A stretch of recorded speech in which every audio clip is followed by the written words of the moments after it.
আমাৰ বিহু নামবোৰ চতুষ্পদী বুলি কওঁতে আপোনালোকে বুজিবলৈ চাগে অসুবিধা লাগিছে। 4 শাৰীৰ ভিতৰত আমাৰ বিহু নামবোৰ হয় আৰু সেই নামবোৰ ছন্দবদ্ধ। সেই ছন্দবদ্ধ বুলি কওঁতে আমি ছন্দৰ বিষয়ে জানিবই লাগিব। ছবি ছন্দ, লেছাই ছন্দ, দুলৈ ছন্দ, এনেকৈ ছন্দ আছে। ঠিক অনুপাক ছন্দও আছে। বিহু নামত অনুপাক ছন্দও প্ৰাধান্যতা লাভ কৰিছে। সেইটোকে আকৌ ধৰ্মীয় দিশত শংকৰদেৱে অনুপাক ছন্দত কবিতা লিখিছিল। কি লিখিছিল? মধু দানৱ দাৰণ দেৱ বৰণ, দ পৰাই আৰম্ভ কৰিছিল। সেইটো অনুপাক ছন্দ। ঠিক অনুপাক ছন্দত আমাৰ বিহু নাম লিখিছে। বিহু বিহু বিহু বিহু ঠিক দুইটা ব পৰাই আৰম্ভ হৈছে। কবি সাহিত্যিকেও লিখিছে কবিতা।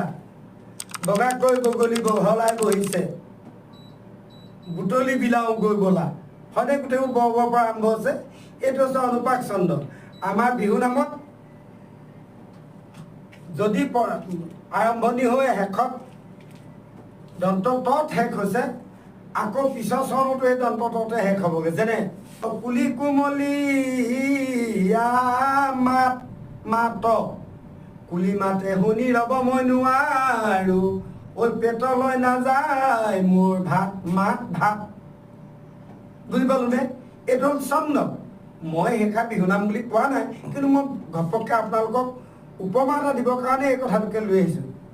গম পালেনে? যেনেকৈ জাকৈ ললিতি খালৈও ললি